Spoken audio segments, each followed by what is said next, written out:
હાલ ઉત્તરાયણને લઈને એક દુઃખદ સમાચાર સામે આવી રહ્યા છે। મકર સંક્રાંતિના બસ 2 દિવસ બાકી રહ્યા છે। જો કે પતંગ રશિયાઓ અત્યારથી ધાબા પર ચડી ગયા છે। બજાર પણ રંગબેરંગી પતંગો અને મજાથી જે ભરાઈ ગયું છે અને આ દરમિયાન ચીની માંજા ફરી એકવાર ચર્ચામાં છે અને ગુજરાત સહિત ભારતના ઘણા રાજ્યોમાં ચાઇનીઝ દોરી પર પ્રતિબંધ છે। ઘણા લોકો એવું વિચારે છે કે આનું કારણ ચીન અને ભારત વચ્ચેના સંબંધો છે, પરંતુ આ કારણ નથી। ગુજરાત સહિત મોટા ભાગના રાજ્યોમાં ચાઇનીઝ દોરી પર પ્રતિબંધ છે, જેનું કારણ તેની ખતરનાક મજબૂતાઈ છે। હકીકતમાં આ દોરી એટલી ખતરનાક છે કે દર વર્ષે ઘણા લોકો તેના કારણે જીવ પણ ગુમાવે છે અને ઘણા લોકો ઘાયલ પણ થાય છે।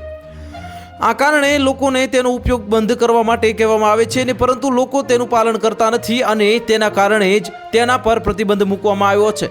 કેટલાક લોકો ચાઇનીઝ દોરીને પ્લાસ્ટિકની માંજા પણ કહે છે અને આ પ્લાસ્ટિક માંજા અથવા તો ચાઇનીઝ દોરી બીજા માંજાની જેમ જ દોરી તૈયાર કરવામાં આવતું નથી, પરંતુ તેને નાયલોન અને મેટાલિક પાવડરથી બનાવવામાં આવે છે, જે એકદમ પ્લાસ્ટિક જેવું દેખાય છે અને સ્ટ્રેચેબલ હોય છે। એવામાં જ્યારે આપણે આ દોરીને ખેંચીએ છીએ તો તૂટવાના બદલે તે મોટો થઈ જાય છે। આથી માંજાને કાપવું ખૂબ જ મુશ્કેલ હોય છે। ત્યારબાદ આ માંજાને કાચ અથવા તો લોખંડના પાવડરથી ધાર પણ લગાવવામાં આવે છે, જેના કારણે દોરો વધારે ઘાતક બની જાય છે।